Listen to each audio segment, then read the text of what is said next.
안녕하세요. 건강의 중요성을 절실히 느끼며 살아가는 40대 후반 여자입니다. 질병은 1000개이지만 건강은 하나밖에 없다는 명언이 있어요. 하지만 솔직히 그 어떤 명언을 들어도 젊은 시절엔 그다지 마음에 와닿지 않지 않습니까? 저 또한 그랬어요. 내일이 없을 듯 젊음의 열정을 불태우며 열심히 살았죠. 하지만 잃고 나서 가장 땅을 치고 후회하는 게 바로 건강이더군요.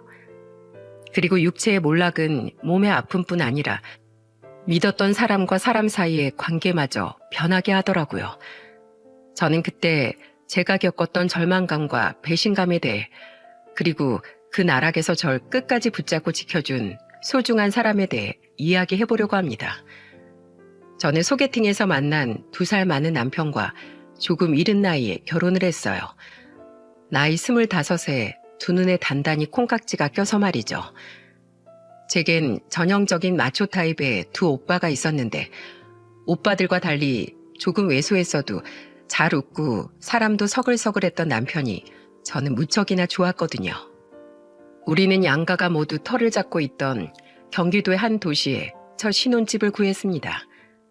결혼한 지 1년 만에 우리는 예쁜 딸을 낳았고 2년 뒤엔 듬직한 아들 또한 우리에게 찾아와 주었죠. 남편은 성실하게 직장을 다니며 일과 가족밖에 몰랐고 저는 남편을 내조하며 아이들을 열심히 키웠습니다. 완벽하게 제가 꿈꾸던 이상적인 가족이 바로 저희 가족이라고 전 굳게 믿었습니다. 우리 예쁜 며느리 왔어? 어서 와라. 배 많이 고프지? 이 시애미가 어제 공장일 끝나고 호로록 장 봐왔다. 우리 며느리 맛있는 음식 잔뜩 해주려고. 시댁 식구들은 모두 좋은 사람이었지만 저는 특히 시어머니를 무척이나 좋아했습니다. 시어머니는 인자하실 뿐만 아니라 여장부 같은 멋진 분이셨어요. 남편에게 듣기로 시어머니는 박스 공장을 운영하며 시댁 식구들을 실질적으로 먹여 살리셨다더군요. 한량인데다 멋대로 사업까지 몇 번 말아먹은 뒤엔 시아버지는 시어머니께 찍소리도 못하고 사신다고요. 새언니, 그거 아세요? 저희 오빠랑 아빠랑 엄청 닮은 거? 우리 오빠 사업한다고 하면 꼭 말리세요. 야, 넌 내가 무슨 아버지를 닮았다고 하냐? 신우이의 말에 남편은 조금 뾰로통해하더군요. 솔직히 남편이 싫어하는 것 같아 입 밖으로 꺼내진 않았지만 겪어보니 남편과 시아버지의 성격은 정말 비슷했어요. 아버지가 길을 못 펴고 사신 건 엄마의 그 장난 아닌 성격도 한몫했지. 우리 엄마 화나면 정말 불같이 무섭거든. 어머님이 괜히 그렇게 되셨으려고. 다 어떻게든 집안을 이끌어 나가려고 여자의 몸으로 이를 악물고 사셨다 보니까 그렇게 강해질 수밖에 없으셨던 거겠지. 난 누가 뭐래도 어머님 존경해. 저는 진심으로 시어머니를 공경했고 시어머니께서도 저에게 무척 잘해주셨습니다. 저는 업종 특성상 선물이나 택배량이 늘어남에 따라 주문량이 폭주하고 일손이 부족하던 연말 연초엔 가끔 시어머니의 공장에 일손을 보태러 나가기도 했어요. 눈코 뜰 새 없이 바쁘신 시어머니를 어떻게든 도와드리고 싶었거든요. 물론 시어머니께선 제게 일당도 따로 챙겨주셨지만은요. 제가 결혼한 지 3년 뒤 시누이는 지방으로 시집을 갔고 저희 아이들 또한 쑥쑥 자라주었습니다. 아이들이 초등학교에 들어가자 저는 작은 회사에 취직을 했어요. 아이들이 커갈수록 돈이 많이 들어갔거든요. 돈이 없다는 이유로 아이들을 궁핍하게 자라게 하고 싶지 않았고 남편에게만 가족 부양에 대한 책임을 지우고 싶지도 않았죠. 그런데 남편은 결혼한 지 10년쯤 됐을 때부터 자꾸만 제게 직장일이 지루하고 힘들다며 투덜대더군요. 직급 좀 높아지면 일이 더 편할 줄 알았더니 할 일이 왜 이렇게 많은 거야? 연봉은 쥐꼬리만큼 올려줬으면서. 그러더니 남편은 자꾸만 사업으로 눈길을 돌리려고 하더군요. 워낙에 남편이 시아버지를 닮기도 했고 애들도 어렸던 터라 저는 남편을 달래보기도 하고 화를 내보기도 하면서 말렸습니다. 하지만 어느 날 남편은 결국 사고를 치고 말았습니다. 당신 미쳤어? 어떻게 나랑 한마디 상의도 없이 이런 큰일을 벌여? 남편은 저 몰래 남편 명의로 된 신혼집을 담보로 거액의 대출을 받아 사업 준비를 했더라고요. 그것도 무턱대고 회사엔 사표를 내고 저에겐 회사에 간다며 거짓말을 하곤 매일 거짓 출근을 했던 거죠. 미안해. 그놈이 나한테 그럴 줄 누가 알았겠어. 하지만 남편은 동업하자며 꼬신 남편의 친구에게 사기를 당하고 말았던 겁니다. 경찰에 신고를 해놓긴 했지만 그놈은 외국으로 튄 건지 어쩐 건지 끝내 잡히질 않더군요. 거기다 남편은 이미 집안의 돈이란 돈은 다 끌어다 쓴 뒤였어요. 제 통장은 언제 가져갔는지 제 통장에 있던 돈마저 전부 사라져 있더라고요. 소식을 듣고 집으로 달려온 시어머니는 오자마자 남편의 등짝을 사정없이 때리시더군요. 네가 제정신이야? 가정도 있는 놈이 미쳤어? 어멈이 그렇게 반대한다고 들었는데 부부끼리 상의도 안 된 일을 네 멋대로 저질러버리면 어떡해? 너도 정말 네 애비 닮아가려고 하는 거야? 내가 옆에서 얼마나 개고생을 하며 살았는지 뻔히 보고 자랐으면서 네 아비 같은 짓을 네 아내한테 하려고 들어? 남편에게 갖은 욕을 다 퍼부은 시어머니는 제 손을 잡고는 미안한 말투로 이렇게 말씀하셨어요. 미안하다 어머마. 내가 저놈을 잘못 키웠다. 내가 부모된 입장으로 일말의 책임은 지마. 일단 너희 당장 대출금 갚으려면 이 집이라도 팔아야 할 거 아니야. 내가 세주고 있던 아파트가 한 채 있다. 여기서 그리 멀지도 않어. 낡은 곳이긴 하다만 너희 네 식구 살기엔 충분할 거다. 우선 거기 들어가서 살거라. 시어머니는 그럼 명의는 자기 명의로 돌려줄 거냐는 남편의 철없는 말에 무 자르듯 딱 잘라서 안 된다고 하시더군요. 네 명의로도 어머 명의로도 절대 안 된다. 네 놈이 또 대책 없이 어머 몰래 그 집까지 날려버리면 어쩌려고. 집안을 풍비박산 내놓은 놈이 어디서 또 욕심을 부려? 감사했습니다. 시어머니 덕분에 당장 내 식구가 길바닥에 내몰릴 위기는 면했으니까요. 그렇게 우린 마침 세입자가 나간 뒤 공실이었던 그 아파트로 이사를 하게 되었어요. 기가 죽었던 남편은 제발 자신을 버리지 말아달라며 제게 울고불고 빌었는데 저는 맥주 한 잔을 하고 남편에게 이렇게 말했죠. 내가 왜 당신을 버려? 제일 힘들 때 옆을 지켜주는 게 바로 가족인데 인생 경험했다 생각하고 우리 다시 시작하자. 우리 아직 젊잖아. 아자.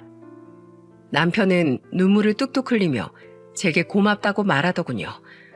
한 가지 문제는 남편이 어떻게든 다시 직장을 구하려고 했는데 그게 쉽지가 않았다는 겁니다. 아직 남은 빚도 많고 제 벌이론 생활비며 대출금 갚기엔 턱도 없이 모자랐는데요. 그리고 그때 또다시 시어머니가 도움의 손길을 내어주시더라고요. 여기 연락해보거라. 내 지인이 하는 작은 회사인데 마침 자리 하나가 났다고 해서 부탁 좀 했다. 내 이런 일을 싫어하긴 하지만 우선 네 처자식은 먹여 살려야 할 거 아니야. 바로 지인에게 아쉬운 소리까지 하며 시어머니가 남편의 직장을 구해주신 겁니다. 그렇게 남편은 새 직장을 구하게 되었어요. 그렇게 한바탕 풍파가 지나가고 우리 가족은 다시 안정을 되찾았습니다. 비록 빚을 갚느라 이전보다 훨씬 빠듯하게 살긴 했지만 궁핍하게 살아갈 정도는 아니었죠. 그런데 딸이 15살이 되었던 해의 어느 날 심장이 쿵 떨어질 뻔한 큰일이 생겼습니다. 어느 바쁜 연말의 주말 시어머니께서 과로로 쓰러지신 겁니다. 시어머니는 차마 당시 매일같이 야근까지 하던 제게 도와달라는 말을 못하셨던 것 같아요. 시아버지까지 달라붙어 있었지만 공장엔 일손이 턱없이 부족해 보였죠. 남편에게라도 가서 좀 도와드리라고 말해봤지만 남편은 질색을 하더군요. 난 진짜 몸쓰는 일은 못해. 나랑 안 맞아. 차라리 당신 지금 회사 그만두고 이참에 아예 엄마 공장에 취업하는 건 어때? 거기가 외져서 사람이 잘 안 구해져서 그렇지 일단 가면 엄마가 당신 지금 회사 월급보단 많이 줄걸? 솔직히 좀 고민이 되더라고요. 돈도 돈이지만 몇 번 해봐서 잘 알고 있었거든요. 아무래도 지금 하는 일보다는 그 공장이 육체적 노동 강도가 많이 높은 곳이라는 걸 말이죠. 하지만 2번이나 쓰러진 시어머니의 모습 또한 눈앞에 너무 아른거리더라고요. 결국 전 시어머니와 상의 후 시어머니의 공장으로 이직을 하게 되었어요. 시어머니는 제가 공장에 들어가자 무척이나 기뻐하셨습니다. 아무래도 생산직인지라 이전 직장보다는 월급이 100만 원 정도 더 높았어요.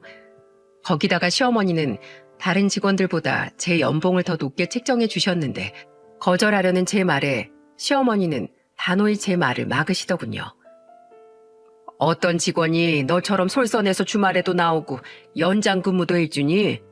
물론 그런 수당들이야 원래 다 쳐서 준다만 그래도 일 잘하는 직원에게 돈을 더 주는 건 당연한 일이다.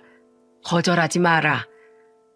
몸은 자주 피로했지만 한결 몸과 마음이 편해지신 것 같은 시어머니와 전보다 더 넉넉해진 생활비를 보면 마음이 참 뿌듯했어요. 그리고 열심히 돈을 모아 우리 몇 년 만에 남편이 진 빚까지 모두 갚을 수 있었죠. 게다가 후엔 20살이 된 딸 또한 원하던 대학에 합격까지 했으니 제 인생도 이제는 좀 편해지려나 싶었습니다. 하지만 방심하고 있던 그때 그만 제 인생에 큰 불행이 찾아오고 말았어요. 제 나이 45, 딸의 나이 20살이던 그 해 가을쯤이었습니다.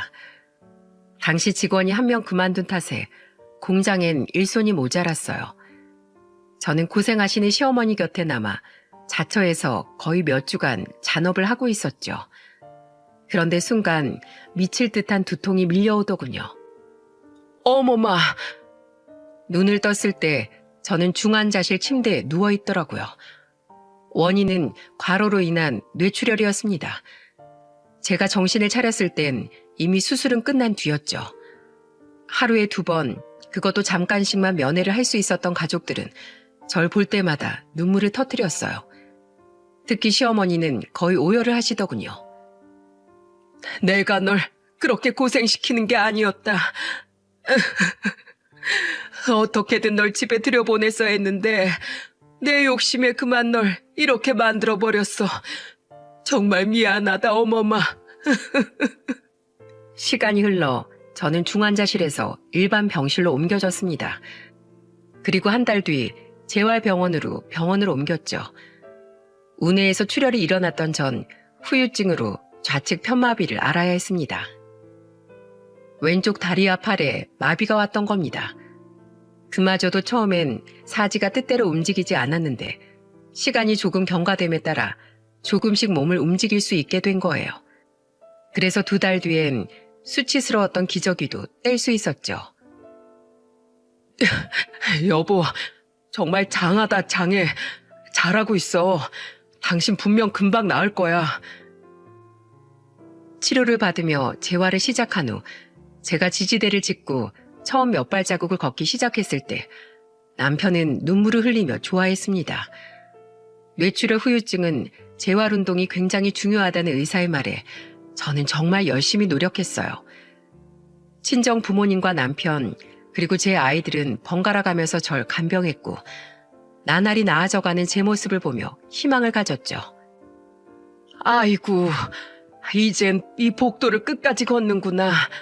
아휴, 고생했다 어머마. 살아줘서 그리고 이렇게 나아져서 내가 너무 고맙다. 제가 빠진 자리 때문에 공장을 통 비울 수 없었던 시어머니는 어떻게든 시간을 내서 저를 자주 보러 오려고 노력하셨습니다. 시어머니는 저를 볼 때마다 우실 정도로 제게 죄책감이 엄청나셨어요.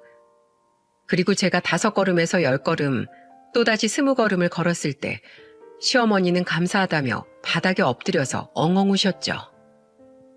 몇 달 뒤 저는 지팡이를 짚고서 스스로 거동을 할 수 있게 되었고 퇴원을 한 후 집으로 돌아왔습니다.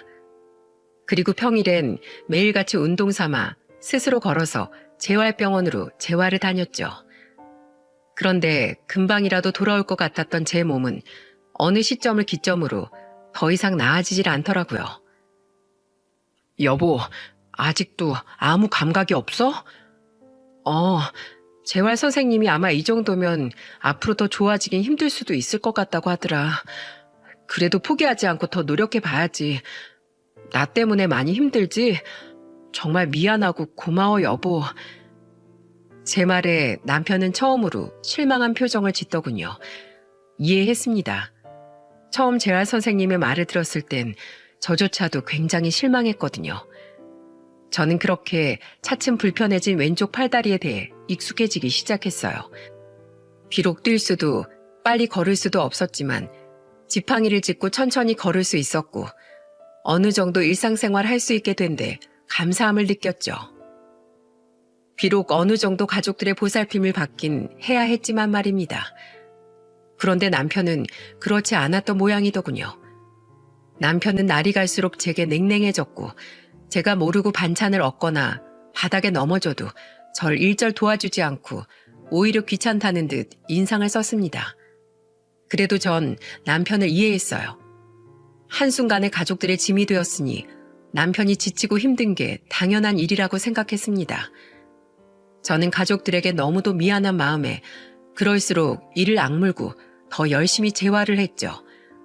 그러던 어느 날은 딸과 공원을 산책하고 집에 돌아오는 길에 남편을 마주친 적이 있어요. 여보, 이제 퇴근해? 저는 들뜬 목소리로 남편을 불렀습니다. 맨날 집에서만 보던 남편을 밖에서 만나니 반가웠거든요. 그런데 남편은 급하게 주위를 둘러보더니 손으로 자기 얼굴을 가리곤 저를 모른 척 하더군요. 충격적이었어요. 20년을 넘게 부부로 살아온 누구보다 저와 가까웠던 제 남편이 절 외면했다는 사실이 말입니다. 집으로 돌아와 보니 먼저 집에 들어와 있던 남편이 대뜸 인상을 쓰고 제게 짜증을 내더라고요. 당신 밖에서 나 아는 척 좀 안 하면 안 돼? 당신 쓰러지고 나서 얼굴 폭삭 늙은 거 알아? 거기다가 지팡이까지 짚고 쩔뚝거리고 다니니까 완전 노인 같잖아. 솔직히 나 당신이 밖에서 나한테 여보라고 부르는 거 너무 쪽팔려. 뭐? 내가 쪽팔리다고? 당신 어떻게 나한테 그렇게 심하게 말할 수 있어? 솔직히 툭 까놓고 말해서 어머님 공장에서 일하라고 먼저 나한테 권유한 거 당신이잖아. 당신한테 책임을 돌리려는 건 아니지만 그래도 당신이 나한테 이러면 안 되지. 그날 저는 서럽고 원망스러운 마음에 처음으로 남편에게 화를 냈습니다. 하지만 남편은 도리어 제게 더 크게 소리쳤죠. 그러게 누가 그렇게 열심히 하래? 내가 뭐 당신한테 무리하라고 몰아붙였어? 으름장을 놨어? 다 당신이 자초해서 일어난 일로 괜히 내 탓하지 마. 가뜩이나 짜증나는 거 겨우 참고 데리고 살아주고 있는데 사람 마음에 기름 붓지 말라고. 짜증? 데리고 살아? 그게 당신 옆에서 평생 고생하며 살았던 나한테 지금 할 소리야? 내가 뭐 이렇게 되고 싶어서 됐어? 당신 어머님 일이니까 더 돕고 싶어서 애쓰다가 이렇게 된 자기 아내한테 어떻게 그런 말을 해? 그러니까 내가 시키지도 않은 일로 생색내지 말라고. 괜히 나한테 책임 전가시키지 마. 나도 지금 충분히 힘들어. 나도 답답하다고. 남편은 쿵쿵대며 집을 나가버렸습니다. 제가 흐느껴 울자 부모의 싸움에 차마 끼어들지 못했던 아들과 딸은 제게 달려와 저를 끌어안고 달래더군요. 아빠 진짜 너무한 거 아니에요? 어떻게 엄마한테 그런 말을 할 수가 있어요? 누나 말이 맞아요. 엄마가 가족들을 위해서 얼마나 열심히 살았는데 아빠가 엄마한테 이러면 안 되죠. 저는 한스러운 마음에 아이들 앞에서 부끄러운 줄도 모르고 펑펑 울었습니다. 남편도 물론 힘들었겠지만 저를 창피하게 여기는 남편에게 저 또한 큰 상처를 받았죠. 그리고 며칠 뒤 아이들 모두 외출했던 주말에 결국 남편은 제게 충격적인 발언을 하더군요. 당신 지금 뭐라고 했어? 이혼? 남편은 제게 이혼을 요구하더라고요. 충격과 배신감에 휩싸이는 제게 남편은 차갑게 말했죠. 이혼. 나 솔직히 당신 몸 금방 원래대로 돌아올 줄 알았어. 근데 지금 봐. 1년이 훌쩍 넘었는데 당신 여전히 불구잖아. 뭐? 불구? 단어가 좀 그렇긴 한데 틀린 말은 아니지 뭐. 여보, 툭 까놓고 말할게. 솔직히 나 아직 48밖에 안 된 젊은 나이고 아직 하고 싶은 것도 많아. 이제 애들도 다 키워놨으니 나도 내 인생 찾고 여행도 다니면서 유유자적하게 살고 싶어. 우리 아들도 대학 수시 합격했으니 더 이상 애들을 공부시킬 일도 없는 거잖아. 근데 지금 이대로라면 내가 당신 혼자 두고 어떻게 그렇게 살겠어? 아무리 혼자 여행 간다고 한들 당신하고 자식들 눈치 보여서 어디 마음 편히 다니겠냐고. 그러니까 나 당신이랑 더는 못 살겠어. 앞으로 당신도 재활 치료도 받고 먹고 살아야 하니까 내가 위자료는 마련해서 줄게. 그러니까 나랑 이혼해줘. 억장이 무너졌습니다. 결혼 초 가족밖에 모르던 그 다정한 남편은 어디 갔는지 제 눈앞엔 자신의 인생만 바라보며 처절하게 절 버리려는 차가운 남편밖에 없었죠. 저는 눈물을 흘리며 남편에게 소리쳤어요. 당신이 어떻게 날 버려? 예전에 당신이 멋대로 사업하다 집안 망하게 했을 때 난 그때 충분히 당신을 원망할 수 있었지만 그러지 않았어. 제일 힘들 때 옆에 있어주는 존재가 바로 가족이니까. 근데 어떻게 1, 2년도 아니고 무려 21년을 부부로 살아온 날, 누구보다 당신을 응원하고 지지했던 날, 내 몸이 이렇게 된 지 고작 1년 만에 버린단 말이야? 그래, 그놈의 가족. 당신도 알다시피 나도 예전엔 가족을 위해 헌신했어. 지금 그 코딱지만한 회사도 당장 때려치우고 싶은 거 엄마 눈치, 당신 눈치 보여서 어거지로 다녔었다고. 근데 겨우겨우 애들 다 키워서 짐 좀 덜겠다 싶었더니 이젠 당신이라는 더 큰 짐을 안고 살라고? 난 싫어. 못해.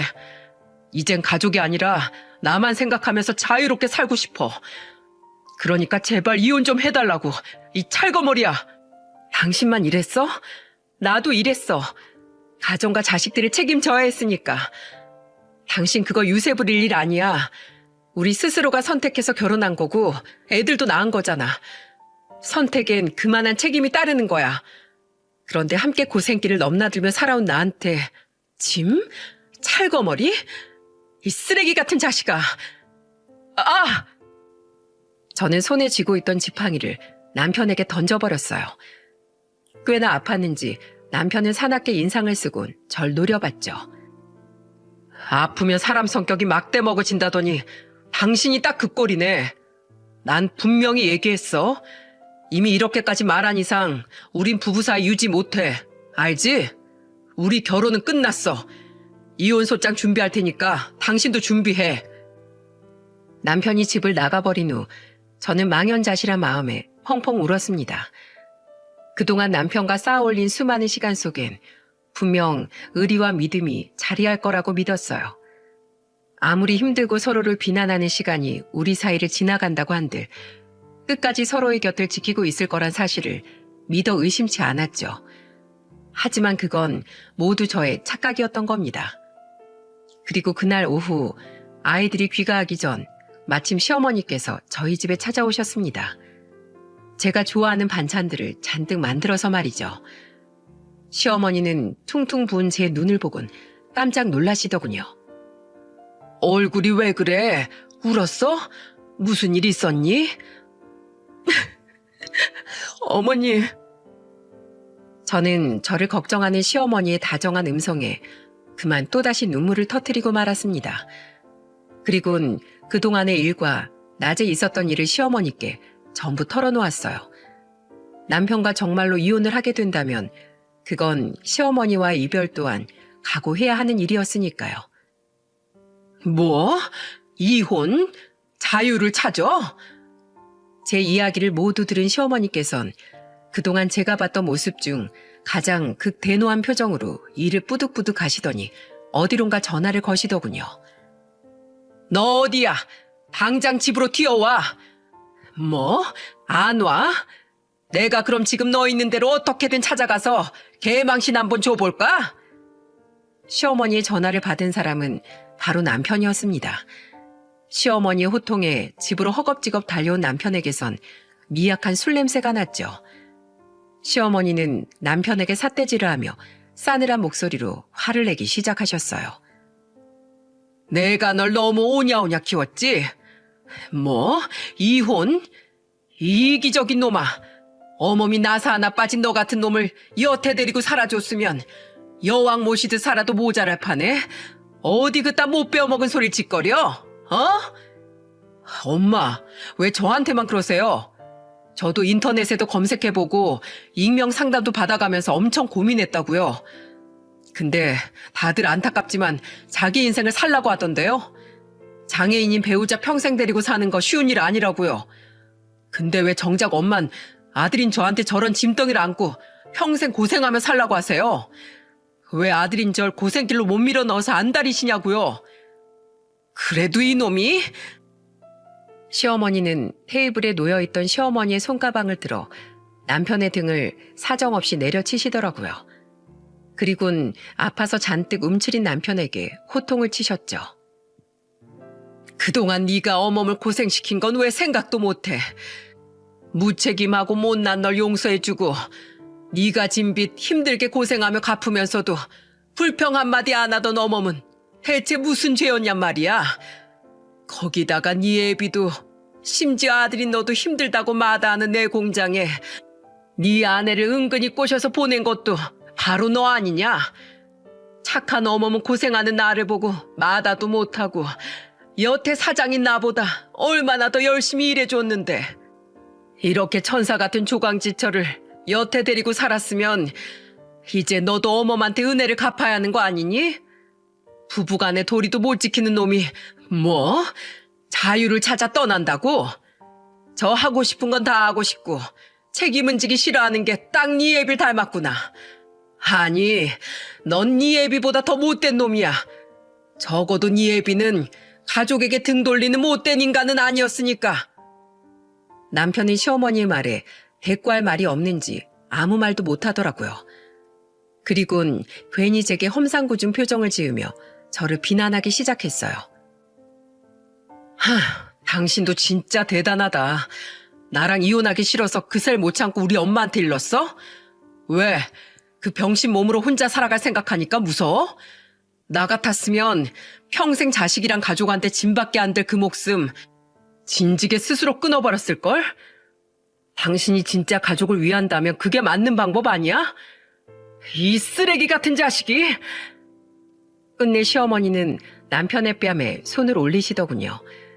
하지만 남편은 시어머니께 뺨을 맞고서도 여전히 절 노려보며 씩씩댔죠. 너무 충격적인 남편의 말에 크게 상처를 받은 전 이내 도끼 어린 눈으로 눈물을 흘리며 남편에게 소리쳤어요. 내가 미쳤니? 그딴 소리를 듣고도 너랑 살고 싶게? 너 없이도 충분히 잘 살 수 있어. 내가 혼자서 걷지 못하길래 뭘 못해. 음식? 그까짓 거 사 먹으면 그만이야. 난 널 적어도 의리는 있는 인간이라고 여겼어. 근데 이제 보니까 저밖에 모르는 상종 못할 인간이었네. 그런 놈 나도 내 남편으로 사양이야. 이 몸으로 혼자 살아갈 날보다 너 같은 놈의 아내로 평생 살아야 한다는 게 난 더 끔찍해. 그리고 내가 스스로 극단적인 선택을 왜 해? 내가 그런 선택을 하면 우리 애들이 대체 뭘 보고 배우겠어? 난 현실을 회피하고 도망칠 만큼 의지박약하고 비겁한 사람이 아니야. 바로 너처럼.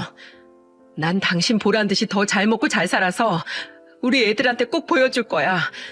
끝까지 희망을 잃지 않는 사람의 삶이 얼마나 멋진 건지. 알았어? 당장 이혼해. 그러시던가 어디 그 몸으로 평생 정신 승리하고 가족들한테 피해 끼쳐가며 잘 살아봐 그럼. 대신 내 눈앞이 아닌 다른 데서 말이야. 아무튼 당신도 이혼하는데 동의한 거다. 그럼 당장 이 집에서 나가. 위자료는 내가 꼭 챙겨줄 테니까 앞으로 우린 남남이야. 엄마 들으셨죠? 저 사람 이제 제 아내도 우리 가족도 아니에요. 누가 내 가족이 아니야? 네? 이죽거리는 남편에게 시어머니는 싸늘하게 대답했습니다. 남편은 황당하다는 듯 시어머니를 보며 되물었죠. 그리고 시어머니 입에서 나온 말은 그 자리에 있던 우리 모두에게 놀라움을 안겨주었어요. 내 가족이 아닌 건 너다. 가족이 뭐니? 피만 섞였으면 다 가족이야? 서로 힘들 때 돕고 의지하는 게 가족 아니냐? 근데 넌 여태 나한테 뭘 해줬니? 내 일을 한번 도와줬어. 나한테 용돈을 한번 쥐어줘봤어. 오히려 어머니랑 달리 나한테 뭔가 받아가기만 했던 게 너 아니냐? 난 그런 너보다 진심으로 날 위해주던 어멈을 내 가족으로 택하련다. 그러니 난 내 가족을 보호해줄 의무가 있어. 이 집에서 네가 나가라. 그리고 우리 집에도 얼씬할 생각하지 말고. 네? 엄마, 지금 제정신이에요? 아들을 버리고 며느리를 챙기시겠다고요? 그럼 전 당장 어디서 살라고요?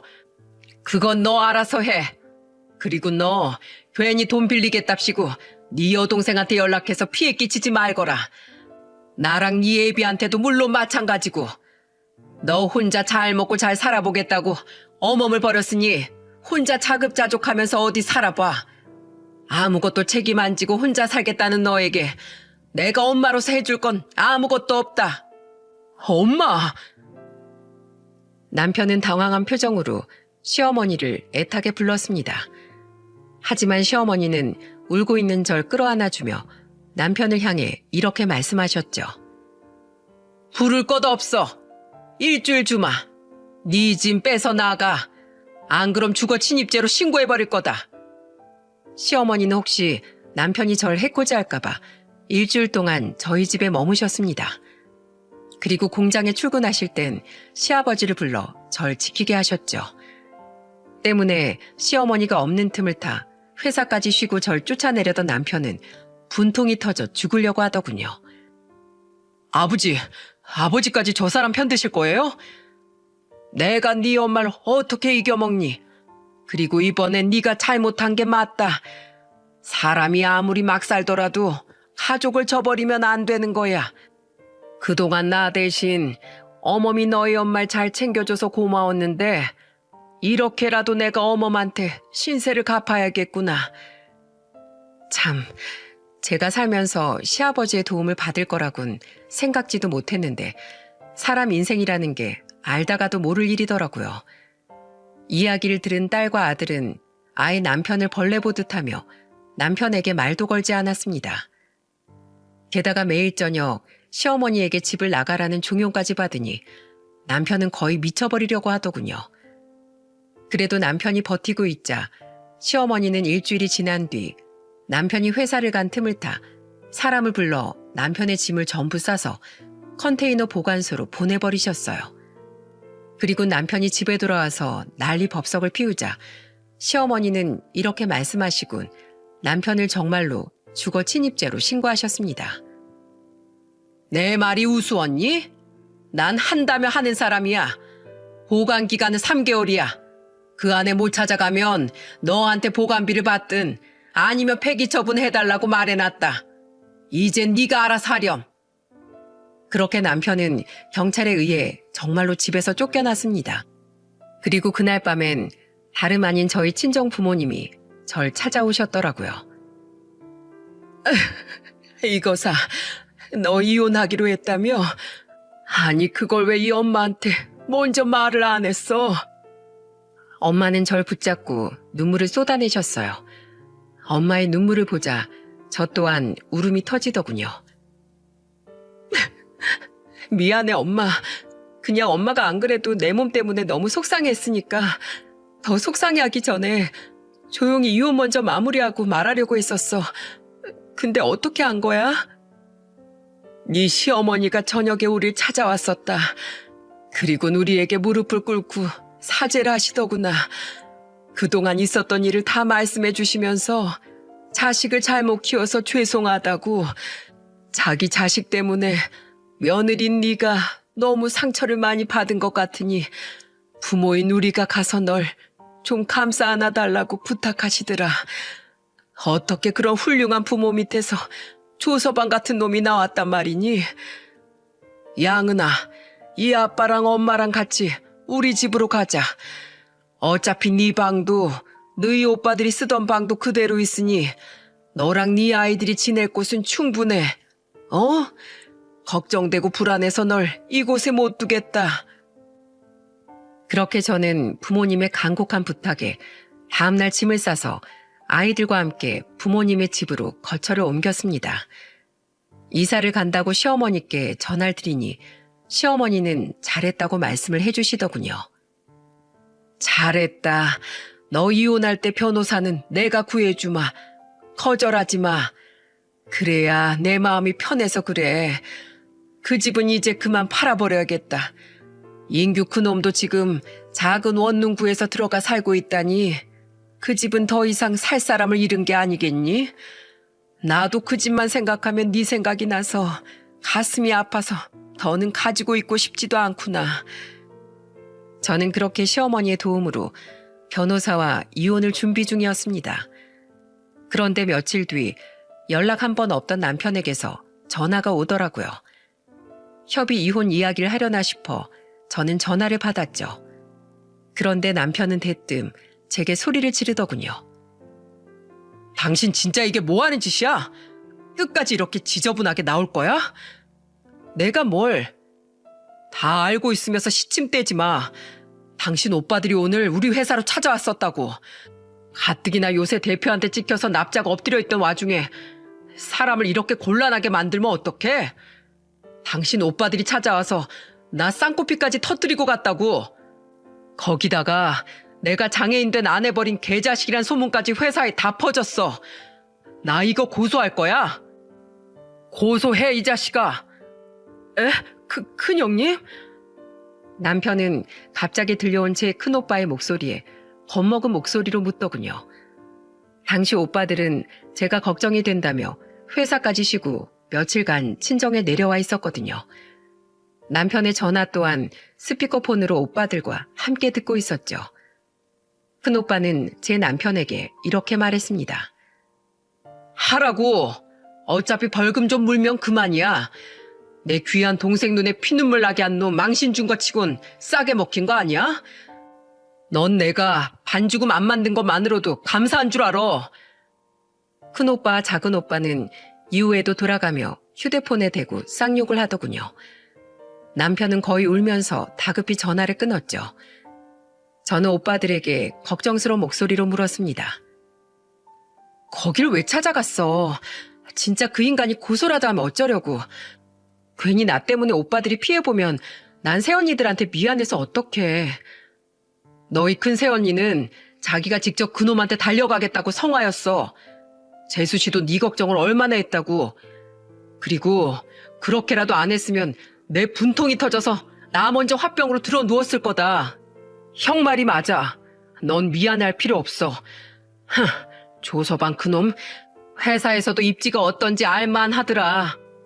그놈 우리한테 그렇게 망신당하고 한 대 맞고 코피가 터지는 와중에도 다들 수군대기만 할 뿐 말리는 사람 하나 없더라고. 언뜻 들어보니까 뭐라더라. 정말 가지가지하고 산다고 막 그러던데? 회사 생활을 대체 어떻게 하고 있던 거야? 거기 너희 시어머니 지인 회사라고 하지 않았어?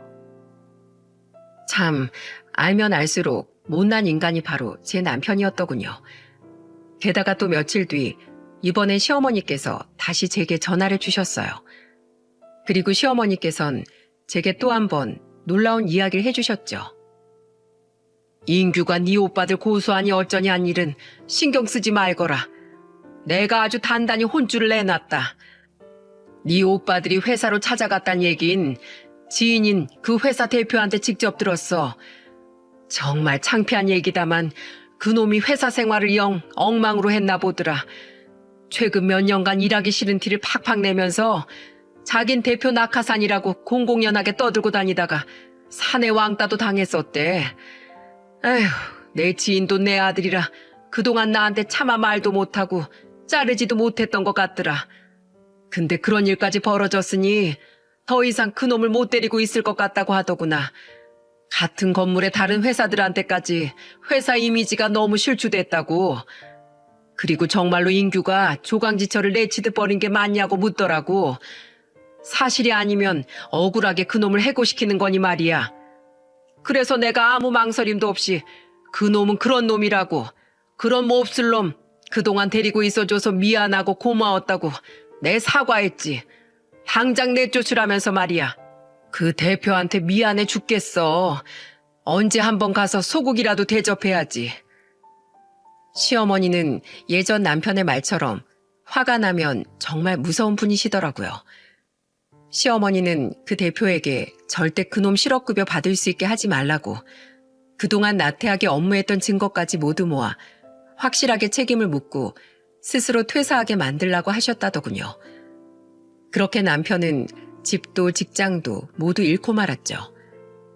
이후 저는 유리한 재산 분할을 받으며 이혼을 할 수 있었습니다.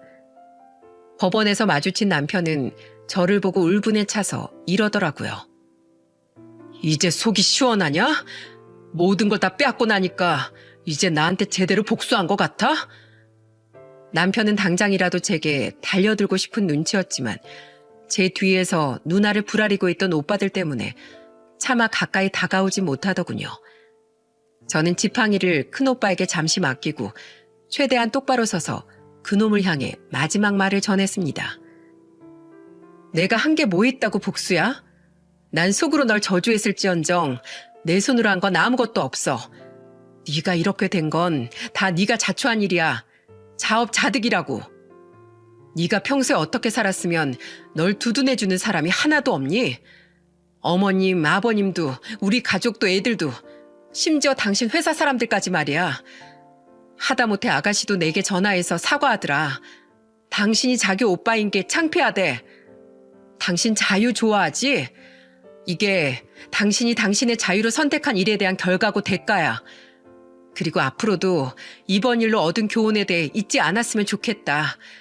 스스로의 선택엔 분명한 책임과 대가가 따른다는 걸 말이야.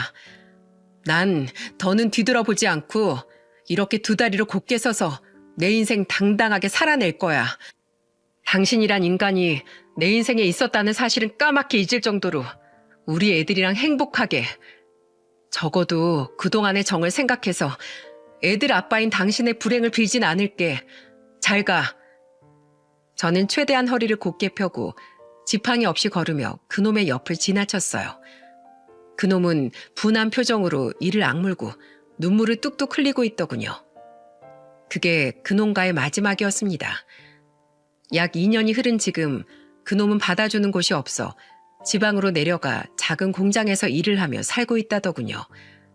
그 말을 전해준 건 다름 아닌 시어머니였죠. 시어머니는 이혼한 직후 저에게 무려 3억이라는 큰 돈을 주셨습니다. 놀란 제가 받지 않으려 하자 시어머니는 이렇게 말씀하셨어요. 이혼할 때 그놈한테 떼먹힐까봐 내가 일부러 지금 주는 거야. 이거 너희가 살던 집 판돈이다. 널 쓰러지게 만든 게 여전히 내 탓이라고 여기는 이 늙은 시애미의 죄책감에 대한 값이라고 생각해 주렴. 물론 잃어버린 네 건강을 돈으로 되찾을 순 없지만 이렇게라도 해야 내 마음이 한결 편하니 제발 거절하지 말아줘. 양은아, 너만 괜찮다면 내가 가끔 너에게 연락해도 되겠니? 내 평생 너한테 죗값을 갚지 않으면 나중에 마음 편히 눈을 감지 못할 것 같구나. 제발 부탁한다. 죗값이라니 어머님, 제발 그렇게 말씀하지 마세요. 저 잠시 불행했지만 지금까지 제 스스로가 불행하다고 생각하진 않아요. 제 스스로를 불쌍하게 여기지도 않고 그러고 싶지도 않고요. 전 이제 괜찮으니까 어머님도 이젠 죄책감 내려놓고 마음 편하게 사세요. 우리 그런 마음 없이 그냥 사이좋은 애들 엄마랑 애들 할머니 사이로 그렇게 만나요. 제 말에 시어머니는 그저 고맙고 미안하다며 언제까지고 자신이 절 지켜주겠다고 말씀하시더군요. 게다가 시어머니는 매달 저에게 따로 300만 원씩을 보내주셨는데 또다시 기함하며 거절하는 제게 웃으며 이러시더라고요. 이건 널 위한 돈이기도 하지만 내 손주들을 위한 돈이기도 해. 이 돈 잘 모아서 생활비에 보태 쓰고 애들 학비랑 나중에 애들 결혼 자금에도 보태라. 나 이래봬도 능력 있는 공장 사장이다. 그런 할미가 손주들을 위해서 뭐라도 할 수 있게 해다오. 지금 저는 여전히 꾸준한 재활운동을 하며 저희 친정에서 지내고 있습니다. 열심히 재활에 매진한 덕분에 저는 조금씩 왼손을 움직일 수 있게 되었어요. 비록 다리는 여전하지만 손의 감각이 미약하게 남아 돌아왔다는 사실 그 하나만으로도 저는 눈물이 날 정도로 기뻤죠. 대학생인 딸과 아들은 그런 저를 자랑스러워하곤 합니다. 그리고 오빠들 또한 명절에 모일 땐 얼큰하게 술에 취해 제 아이들에게 이런 소리를 하곤 하죠. 너희들 엄마는 정말 멋진 사람이야. 그렇지? 내 동생이지만 저렇게 멋지게 살아가는 사람은 정말 세상에 드물어. 너흰 그런 엄마를 두었다는 사실에 뿌듯해해도 된다. 우리 형 취했네. 그래도 너희 큰 외삼촌 말이 맞아. 하긴 너희도 자기 엄마를 닮아서 이렇게 똑똑하고 착하니까 외삼촌들이 너희 걱정은 전혀 안 한다. 알지? 귀여운 우리 조카들. 외삼촌이 용돈 줄게. 저희 부모님은 오히려 전보다 집이 북적거려서 좋다며 요즘 얼굴에 웃음꽃이 활짝 피셨어요. 아주 가끔 제가 넘어지거나 할 땐 슬픈 표정을 짓곤 하시지만 저는 두 분께 더욱 보란 듯이 벌떡 일어나죠. 넘어지는 것보다 일어나는 게 더 중요한 거 아니겠어? 난 괜찮아. 저와 시어머니는 가끔 만나서 밥을 먹곤 하는데 얼마 전 제가 힘겹긴 했지만 왼손으로 휴지를 뽑는데 성공하자 눈물을 흘리시더군요. 저는 흐느끼는 시어머니에게 웃으며 이렇게 말씀드렸죠. 벌써부터 우시면 어떡해요. 나중엔 제가 꼭 이 두 손으로 어머니께 요리도 해드릴 거예요. 제가 말씀드렸죠? 저 꼭 더 행복해질 거라고. 그러니까 어머님, 이제 저에게 정말로 더는 미안해하지 마세요.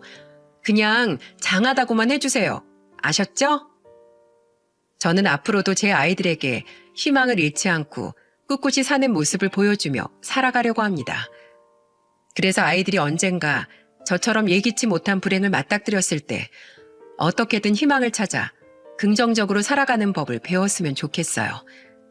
사실 조금 쑥스러운 것이 지금 이 글을 받아 적고 있는 사람이 다름 아닌 저희 딸이랍니다.